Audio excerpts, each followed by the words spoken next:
আসসালামু আলাইকুম। সুমিতা কিচেনে আপনাদের সকলকে স্বাগত জানাই। আশা করি আপনারা ভালো আছেন। আলহামদুলিল্লাহ আমিও খুব ভালো আছি। তো এখন রাত্রি 2টো বাজে। তো আমি রান্না করতে এসেছি। তো রমজান মাসের ভোরের রান্না করতে সবারই আনন্দ লাগে, আমারও একটু আনন্দ হচ্ছে। তো আমি এখানে ভাত বসিয়ে দিয়েছি, আর ওদিকে দুধ চাল করে রাখা ছিল, আর একটু গরম করে নিলাম। তো একটা ডালের কৌটো, সেটা পরিষ্কার করে ধরিয়ে নিলাম। কিন্তু আমার খুব শরীর খারাপ ছিল, ওই জন্য আগে করে সব কিছু রেডি করে নিই আমি। তো এগুলো রাত্রে এই পর্যায়ে আমি দিয়ে দেবো। জল গরম হয়ে গেছিল, তো এখানে চাল আলু ধুয়ে নিয়েছি, এগুলো সিদ্ধ করতে দিলাম। তো ভোর রাতে অনেক মানুষই দুধ বা দই দিয়ে ভাত খায়, ঘি। তো এই তিনটের মধ্যে আমি একটাও খাই না। না খেতে পারি দই, না খেতে পারি দুধ, না খেতে পারি ঘি। আমি ওই অল্প সোনা দিয়ে ভাত খাই। আর যদি মাংস থাকে তাহলে খাই ডিম বা মাংস। তবে যেদিন যেটা আল্লাহ মাপায় সেটাই হয়, সেই রকমই আমাদের খাওয়া দাওয়া হয়। তো যাই হোক, আমি কৌটোতে মসুরের ডাল ভরে নিয়েছি, দিয়ে ভালো করে ধুয়ে নিয়েছি। তো ওখানে আমি অল্প জল দিয়ে দেব। জলটা আঙুলের 1 গিট দেব, এতটুকুন, তাহলে পারফেক্ট সিদ্ধ হবে। ডালের উপর থেকে আপনারা আঙুলটা দিয়ে দেখবেন, ঠিক 1 গিট জল থাকবে, এরকম দেবেন, তাহলে ডালটা ভালোভাবে সিদ্ধ হয়ে যাবে। না পানসে হবে, না শক্ত হয়ে থাকবে, একদম পারফেক্ট সিদ্ধ হবে। তো যাই হোক, আমি ভালো করে কৌটোটা ধুয়ে নিয়েছি, ওপরটা আর একবার দিয়ে আমি ভাতের ভিতরে দিয়ে দেব।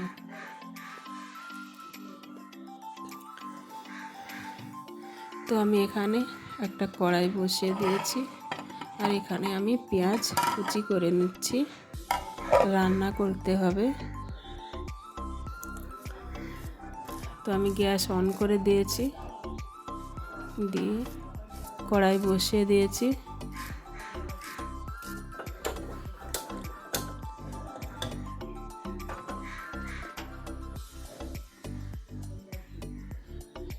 সরিষার তেল,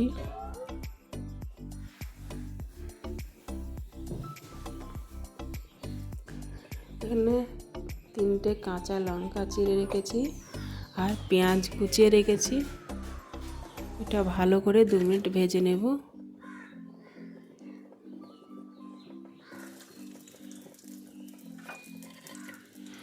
তো এরকমই 1 মাস রোজা রান্না করতে কার কার ভালো লাগে অবশ্যই কমেন্টে জানাবেন। আমার তো খুবই ভালো লাগে রাত্রে রান্না করতে।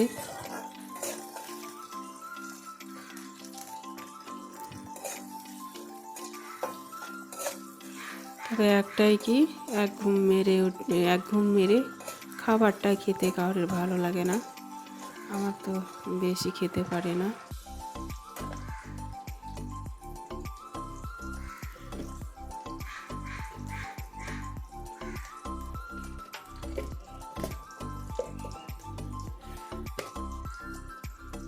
আদা রসুন বাটা, এখানে লবণ, লঙ্কা গুঁড়ো আর জিরে ধনে গুঁড়ো আছে। ভালো করে মশলাটা কষিয়ে নিতে হবে।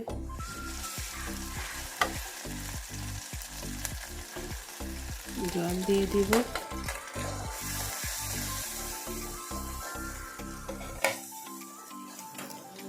তবে এখানে আমি যে পোলট্রির ডিম হয় সেই ডিমটা রান্না করব। তো পোলট্রির ডিম কীরকম করে রান্না করলে টোপ টোপ হয়ে থাকে, দেখুন আজকে আমি রান্না করব।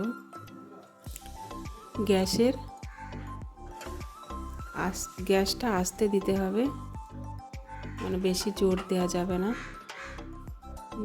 যেহেতু আমি কাঁচা ডিম ঢেলে দেব। পোলট্রির ডিম তো রান্না করলে ছড়িয়ে যায় এরকম করে, কিন্তু দেখুন আজকে আমি রান্না করছি একদমই ছড়াবে না, একদম গোটা গোটা হয়েই থাকবে, কিন্তু ঝোলটা ফুটতে দেওয়া যাবে না, ঝোলটা একদম নর্মাল থাকবে,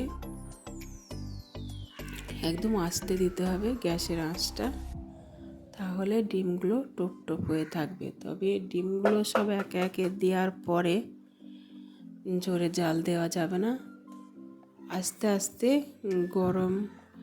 গরমে হালকা ভাপে ডিমগুলো সিদ্ধ হয়ে যাবে, তারপরে গ্যাসের ফ্লেমটা জোরে দেবেন, তাহলে ডিমগুলো সব টোপ টোপ হয়ে থাকবে, ছড়াবে না।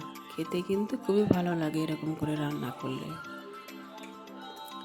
তো দেখুন আমি কিছুক্ষণ পরে আপনাদের দেখিয়ে দিচ্ছি, ডিমগুলো সব গোটা গোটায় রয়েছে, একটাও ছড়িয়ে যায়নি বা ভেঙে যায়নি। দেখুন কত সুন্দর, একদম দেশি মুরগির ডিম আর হাঁসের ডিমের মতনই টোপ টোপ রান্না হয়েছে।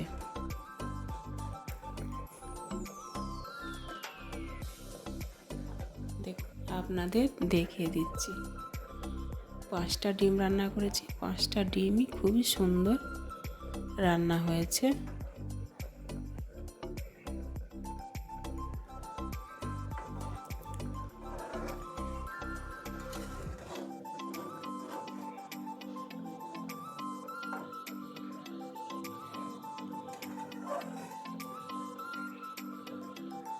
তো আমি ভাতটা টিপে দেখলাম হয়ে গেছে, আমি মাড়টা গেলে নেব, মানে ফ্যানটা গেলে নেব ভাতের। তো তার জন্য এখানে আমি একটা ডেচকি নিয়েছি, এখানে বসিয়ে দিয়েছি, আর দেখুন ডিমটা আমি নামিয়ে নিচ্ছি।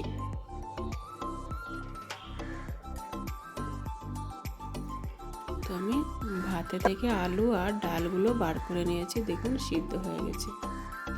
তো এদিকে আমি আগে থেকে ঝাল গুঁড়ো করে রেখেছিলাম, 1 মাসে যে ঝালটা আমার লাগবে এটা আমি গুঁড়ো করে একটা কৌটোর ভিতরে রেখে দিয়েছি,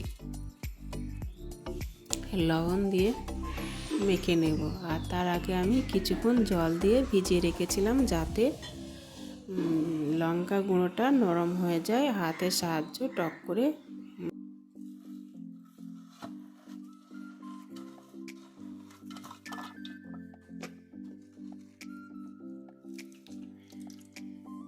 আমি পেঁয়াজটা ভালো করে জল দিয়ে ধুয়ে নিয়েছি। পেঁয়াজের যে একটা গন্ধ থাকে সেই গন্ধটা থাকবে না, পেঁয়াজটা কাটার পরে জল দিয়ে ধুয়ে নিতে হবে। তো দেখুন আমি সরিষার তেল দিয়ে ভালো করে মাখিয়ে নিয়েছি, এখান থেকে কিছুটা মরিচ মাখা আমি ডালের উপরে রেখে দিলাম, আর এখানে আমি আলুগুলো ছিলে রেখেছি, সেগুলো একে একে মেখে নেব। তো এরকম করে রাত্রে আলু মাখা করলেও কিন্তু খেতে খুবই ভালো লাগে। আর এগুলো আমাদের ঘরেরই আলু, আমার বাবার বাড়ির, তো খুবই সুন্দর লাল আলু, হেভি সুন্দর লাগে খেতে। তো আমি ডালটা মেখে নিচ্ছি, ওদিকে আলুটা মাখা হয়ে গেছে।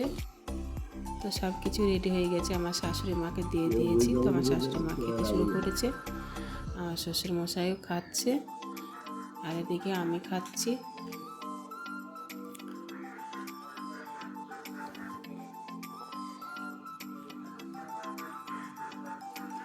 তো ভোরের রমজান মাসের বরকতের খানা আমরা খেতে শুরু করে দিয়েছি সবাই মিলে। ভিডিওটা যদি আপনাদের ভালো লেগে থাকে লাইক কমেন্ট শেয়ার সাবস্ক্রাইব করবেন। তো ওদিকে দেখুন আপনাদের দাদা খেতে বসে গেছে, তো আমিও খাচ্ছি। তো আমার এই ভিডিওটা যদি আপনাদের ভালো লেগে থাকে, ছোট বোন হিসেবে একটা লাইক কমেন্ট শেয়ার করবেন আর পাশে থাকবেন।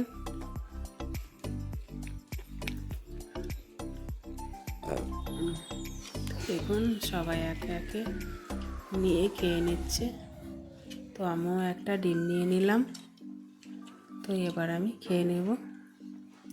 তো এদিকে আমি খেতে থাকি, আপনারা আমার চ্যানেলটি সাবস্ক্রাইব করুন ভালো লাগলে লাইক কমেন্ট শেয়ার করুন। সুস্থ থাকুন, ভালো থাকুন। তো আবারও দেখা হচ্ছে আপনাদের সামনে সন্ধ্যা ইফতারের সময়। আবারও ফিরে আসছে, ততক্ষণ সুস্থ থাকুন, ভালো থাকুন। আল্লাহ হাফেজ।